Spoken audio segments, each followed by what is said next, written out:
2019년 10월 어느 금요일 밤 강남 모처의 고급 레스토랑에서 임원진 회식이 끝나갈 무렵이었습니다. 제 휴대폰이 울렸습니다. 아내 수연이었습니다. 여보, 오빠 승진했대. 오늘 처가에 다들 모였어. 회식 끝나면 잠깐만 들러. 처가? 그곳엔 늘 그 여자가 있었습니다. 처제 지은, 32의 요가 강사. 저는 그날 밤 제 인생이 완전히 뒤집힐 줄 몰랐습니다. 밤 11시 반. 별채 거실의 은은한 조명. 혼자 앉아있던 처제의 눈빛. 형부 기다렸어요. 그 순간부터 모든 것이 시작되었습니다. 지금 제 나이 58. 9년이 지난 지금도 그날 밤의 진실은 제 머릿속에서 지워지지 않습니다. 과연 당신이라면 이 함정을 피할 수 있었을까요? 저는 그의 49이었습니다. 중견 건설사 상무로 승진한 지 1년째. 아내 수연과는 결혼 12년 차였고 큰 문제 없이 살아왔습니다. 하지만 늘 하나 불편한 게 있었습니다. 처제 지은, 수연의 동생, 32, 미혼. 강남에서 요가 학원을 운영하는 외모도 몸매도 화려한 여자였습니다. 문제는 그 여자의 태도였습니다. 명절 때마다, 가족 모임 때마다 지은은 제게 지나치게 가까이 다가왔습니다. 어깨에 손을 얹는다거나, 팔짱을 끼려 한다거나, 귓가에 대고 속삭인다거나, 형부, 오늘 넥타이 색 좋은데요? 형부는 향수 뭐 쓰세요? 냄새 좋아요. 저는 매번 어색하게 웃으며 피했습니다. 아내는 그런 제 반응을 보며 가끔 이렇게 말했습니다. 지은이가 원래 좀 친근한 애야. 오빠 너무 경계하지 마. 경계? 아니, 전 본능적으로 알았습니다. 저 여자는 단순히 친근한 게 아니라는 걸. 2019년 10월 18일 금요일. 그날은 처남이 대기업 과장으로 승진한 날이었습니다. 오후 6시부터 시작된 임원진 회식은 밤 11시가 넘어서야 끝났습니다. 술이 꽤 들어간 상태였지만 정신은 또렷했습니다. 택시를 타고 처가로 향했습니다. 서초구의 3층짜리 단독주택. 별채까지 딸린 제법 넓은 집이었습니다. 밤 11시 40분쯤 도착했을 때 본체 거실은 어두웠고 별채만 불이 켜져 있었습니다. 초인종을 눌렀습니다. 문이 열렸습니다. 처제 지은이었습니다. 형부 왔어요? 그 여자는 검은색 레깅스에 흰색 크롭티를 입고 있었습니다. 요가복 차림이었습니다. 허리선이 드러나 보였고 몸의 곡선이 그대로 드러났습니다. 수연이는? 언니는 엄마랑 주방에서 설거지 중이에요. 형부 들어와요. 저는 현관에서 신발을 벗고 거실로 들어갔습니다. 별채 거실은 널찍했습니다. 한쪽 벽면에는 요가 매트가 깔려 있었고 은은한 조명이 켜져 있었습니다. 테이블 위에는 위스키 병과 글라스 2개가 놓여 있었습니다. 형부 앉아요. 위스키 한 잔 할래요? 아니, 됐어. 술 많이 마셨어. 에이, 한 잔만요. 오늘 오빠 승진 축하하는 자리잖아요. 지은은 제 대답도 듣지 않고 위스키를 따랐습니다. 그리고 소파에 바짝 붙어 앉았습니다. 너무 가까웠습니다. 허벅지가 제 다리에 닿을 듯 말 듯한 거리였습니다. 형부, 건배. 글라스를 부딪혔습니다. 지은은 위스키를 단숨에 들이켰습니다. 그리고 저를 똑바로 쳐다봤습니다. 형부는 저 어때 보여요? 갑자기 던진 질문이었습니다. 뭐가? 제 몸매요. 순간 숨이 막혔습니다. 지은아, 그런 말하는 거 아니야. 왜요? 형부도 남자잖아요. 솔직하게 말해봐요. 지은은 일어나더니 제 앞에 섰습니다. 그리고 천천히 몸을 돌렸습니다. 레깅스 라인이 또렷하게 드러났습니다. 요가 강사라 몸매 관리 열심히 하거든요. 형부 눈에는 어때 보여요? 제 심장이 두근거리기 시작했습니다. 이건 분명 선을 넘는 행동이었습니다. 지은아, 그만해. 수연이 보면 어떻게 해? 언니는 안 와요. 한참 걸려요. 지은은 다시 제 옆에 앉았습니다. 이번엔 더 가까이. 허벅지가 제 다리에 완전히 붙었습니다. 형부 사실 오늘 형부 오는 거 기다렸어요. 왜? 말하고 싶은 게 있어서요. 지은의 손이 제 무릎 위로 올라왔습니다. 뜨거웠습니다. 지은아, 이러지 마.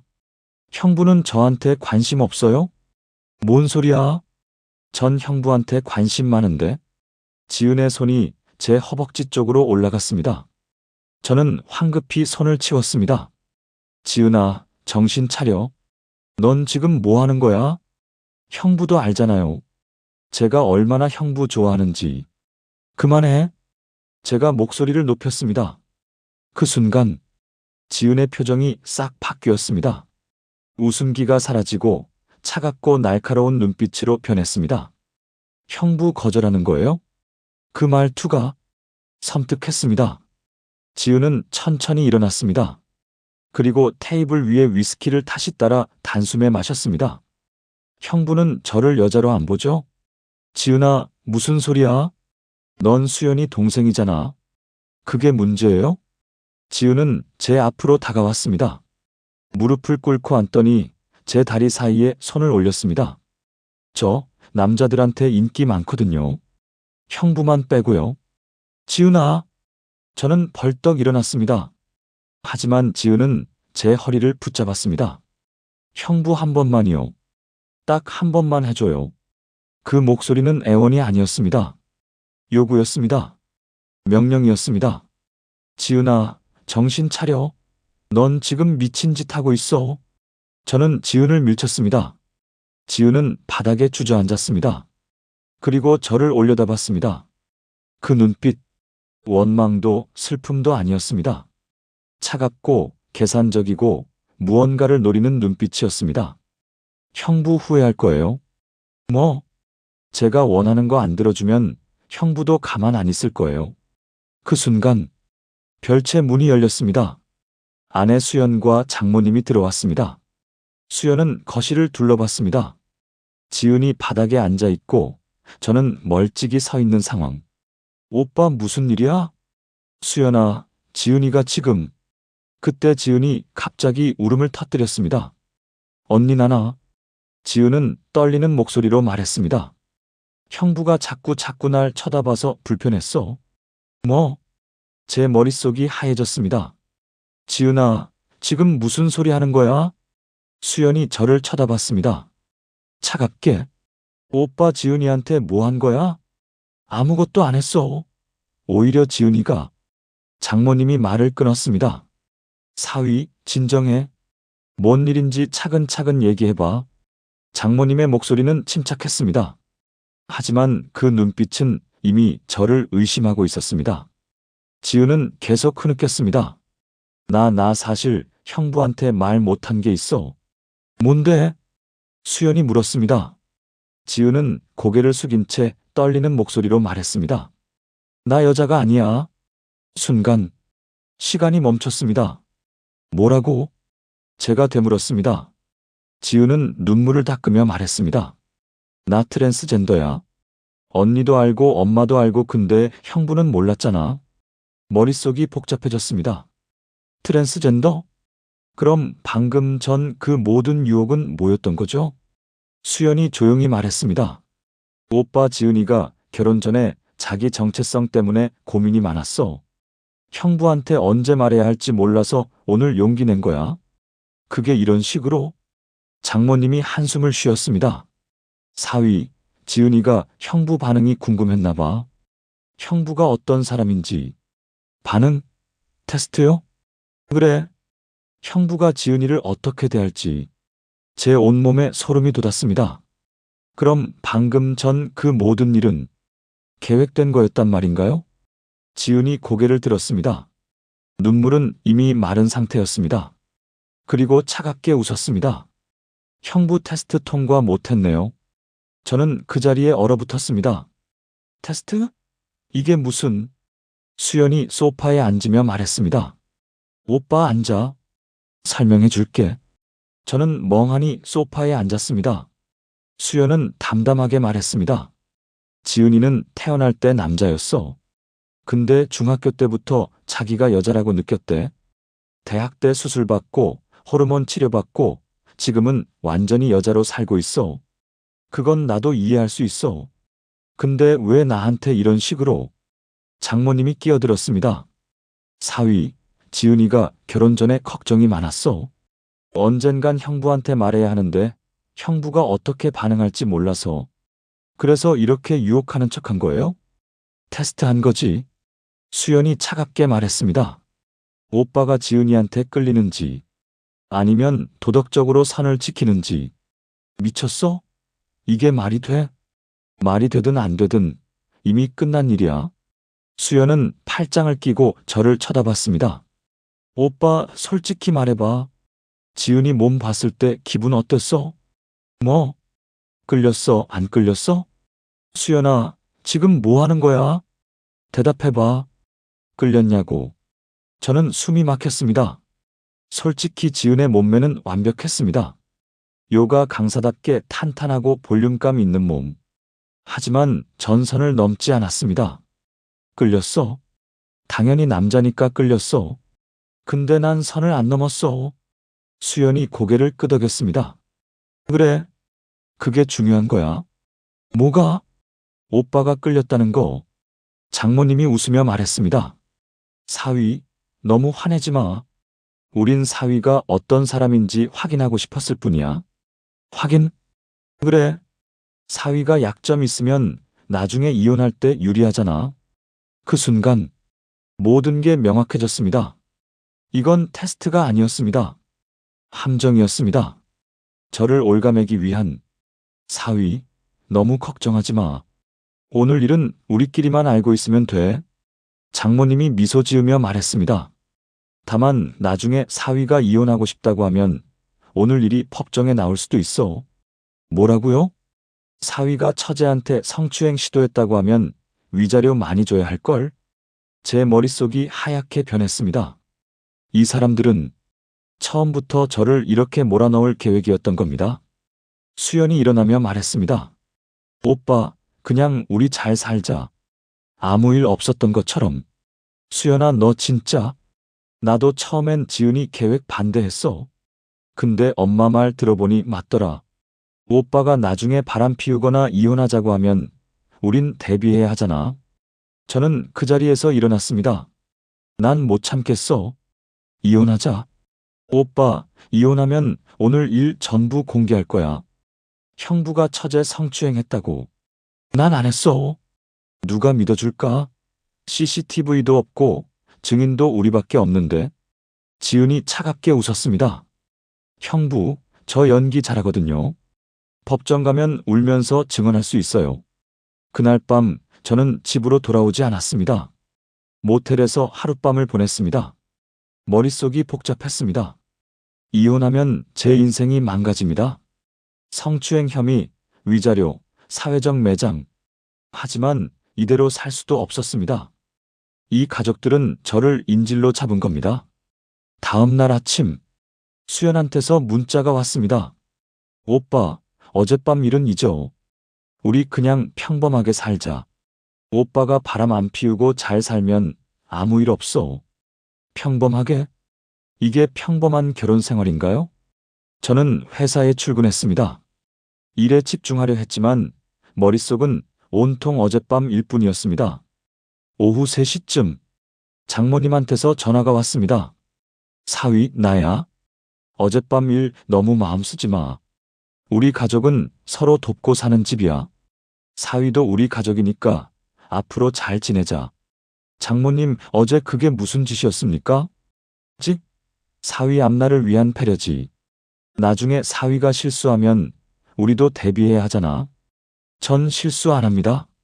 그럼 더 좋지. 그럼 오늘 일은 영원히 묻히는 거야. 전화가 끊겼습니다. 그날 저녁, 집에 돌아갔습니다. 수연은 평소처럼 저녁을 차려놨습니다. 오빠, 밥 먹어. 수연아, 우리 대화 좀 하자. 무슨? 어제 그거 진짜 너도 알고 있었어? 수연은 젓가락을 내려놓고 저를 쳐다봤습니다. 알고 있었지. 엄마가 계획 세울 때 나도 찬성했어. 왜? 오빠, 솔직히 말할게. 난 오빠 믿어. 근데 세상엔 변하는 남자들 많잖아. 나중에 오빠가 마음 변하면 난 대비해야 해. 난 안 변해. 지금은 그렇게 말하지. 근데 10년 후엔, 20년 후엔 수연은 다시 밥을 먹기 시작했습니다. 오빠, 그냥 우리 잘 살자. 오빠가 날 사랑하면 아무 문제 없어. 저는 식탁을 박차고 일어났습니다. 난 이런 식으로 못 살아. 그럼 이혼해. 근데 오빠 인생 끝날 거야. 오빠 선택해. 나랑 평범하게 살 거야? 아니면 인생 망칠 거야? 그날 이후 3개월이 지났습니다.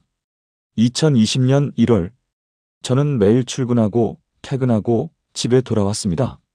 수연은 평소처럼 저를 대했습니다. 마치 아무 일도 없었던 것처럼. 하지만 저는 알고 있었습니다. 제가 인질이라는 걸. 명절이 다가왔습니다. 설날, 처가에 가야 했습니다. 저는 가기 싫었지만 수연은 강요했습니다. 오빠 안 가면 이상하잖아. 그냥 가서 인사만 하고 와. 설날 아침, 처가에 도착했습니다. 장모님은 반갑게 맞아줬습니다. 사위, 왔어? 어서 와. 처남도 있었고, 처제 지은도 있었습니다. 지은은 평소처럼 환하게 웃으며 말했습니다. 형부, 새해 복 많이 받아요. 마치 그날 밤의 일은 없었던 것처럼. 저는 억지로 웃으며 인사했습니다. 그래, 너도. 점심을 먹고 차례를 지냈습니다. 오후가 되자 장모님이 말했습니다. 사위, 나랑 잠깐 얘기 좀 하자. 장모님은 저를 별채로 데려갔습니다. 그곳, 바로 그날 밤의 장소였습니다. 장모님은 소파에 앉으며 말했습니다. 사위, 요즘 어때? 수연이랑 잘 지내? 네, 잘 지내면 됐어. 사위, 우리 가족은 서로 지켜주는 집이야. 사위도 우리 가족이니까 앞으로도 잘 부탁해. 장모님은 미소 지었습니다. 하지만 그 미소는 차갑고 계산적이고 저를 완전히 장악했다는 확신이 담긴 미소였습니다. 사위, 혹시 바람 피울 생각하지 마. 그 순간 오빠 인생 끝이야. 그리고 이혼 생각도 하지 마. 우리 가족한테 손해 끼치면 가만 안 둘 거야. 장모님은 일어서며 말했습니다. 그럼 나가자. 다들 기다려. 그날 밤 집에 돌아와서 저는 결심했습니다. 이혼하겠다고. 설사 제 인생이 망가지더라도 이렇게는 못 살겠다고. 2020년 2월, 저는 변호사를 만났습니다. 변호사님, 이혼 소송 진행하고 싶습니다. 사유가 뭡니까? 처가 쪽에서 저를 협박했습니다. 협박? 저는 그날 밤의 일을 전부 설명했습니다. 처제의 유혹, 가족들의 함정, 트랜스젠더 커밍아웃, 그리고 그 이후의 협박. 변호사는 심각한 표정으로 말했습니다. 증거 있습니까? 없습니다. CCTV도 없고 녹음도 안 했습니다. 그럼 힘듭니다. 상대방이 오히려 당신을 성추행 혐의로 고소할 수 있습니다. 전 안 했습니다. 법정에선 증거가 전부입니다. 증거 없으면 당신이 불리합니다. 변호사는 한숨을 쉬었습니다. 제 조언은 이혼하지 마세요. 지금 이혼하면 당신이 질 확률이 90%입니다. 저는 절망했습니다. 변호사도 못 도와준다면 저는 평생 이 가족의 인질로 살아야 하는 겁니다. 그날 밤, 집에 돌아오니 수연이 기다리고 있었습니다. 오빠, 변호사 만났어? 어떻게 알았어? 엄마가 오빠 뒤조사 좀 했어. 오빠 어디 가는지, 누구 만나는지. 제 온몸에 소름이 돋았습니다. 뒤조사? 그래. 오빠가 바람 피우는지, 이혼 준비하는지. 다 알아야 하잖아. 미쳤어, 정말 미쳤어. 수연은 차갑게 웃었습니다. 오빠, 이혼 포기해. 증거 없잖아. 법정 가봤자 오빠만 손해야. 그냥 나랑 평범하게 살자. 오빠가 말 잘 들으면 아무 문제 없어. 저는 그날 밤 처음으로 사리를 느꼈습니다. 2020년 3월, 코로나가 터졌습니다. 세상이 멈췄습니다. 저는 재택 근무를 시작했고 집에서 수연과 24시간 붙어 지냈습니다. 지옥이었습니다. 어느 날 밤, 수연이 갑자기 말했습니다. 오빠, 우리 애 낳자. 뭐? 애? 우리 결혼한 지 12년 됐는데 애 없잖아. 이제 낳자. 지금 이 상황에서? 왜? 오빠 나랑 애 낳기 싫어? 오빠 애 낳으면 이혼 못해. 양육권, 양육비 문제 생기니까. 오빠 더 꼼짝 못하는 거야. 그 순간 저는 깨달았습니다. 이 여자는 저를 완전히 가두려는 겁니다. 싫어. 뭐? 애 안 낳아. 절대. 수연의 얼굴이 일그러졌습니다. 오빠 진짜 이혼하고 싶어? 그래. 이혼하고 싶어. 그럼 해봐. 오빠 인생 끝날 테니까. 저는 방으로 들어가 문을 잠갔습니다. 그날 밤, 저는 결심했습니다. 증거를 만들겠다고. 다음 날부터 저는 몰래 녹음기를 샀습니다. 수연과의 대화를 녹음하기 시작했습니다. 장모님과의 통화도 녹음했습니다. 처제 지은과의 만남도 녹음했습니다. 3개월 동안 저는 모든 대화를 녹음했습니다. 2020년 6월, 저는 다시 변호사를 만났습니다. 변호사님, 이제 증거 있습니다. 녹음 파일을 전부 넘겼습니다. 변호사는 파일을 듣고 나서 고개를 끄덕였습니다. 이 정도면 가능합니다. 이혼 소송 진행하시죠. 2020년 7월, 저는 이혼 소송을 제기했습니다. 수연은 충격받았습니다. 오빠 진짜 하는 거야? 그래. 끝까지 간다. 후회할 거야. 이미 후회하고 있어. 너랑 결혼한 거. 소송이 시작됐습니다. 상대 측 변호사는 저를 성추행 혐의로 맞고소했습니다. 피고는 처제를 성추행하려 했습니다. 하지만 저는 녹음 파일을 제출했습니다. 수연이 엄마가 계획 세웠다고 말한 녹음, 장모님이 사위 약점 잡아야 한다고 말한 녹음, 지은이 연기 잘한다고 말한 녹음, 모든 증거가 법정에 공개됐습니다. 재판부는 충격받았습니다. 이건 계획적인 함정이었습니까? 그렇습니다, 재판장님.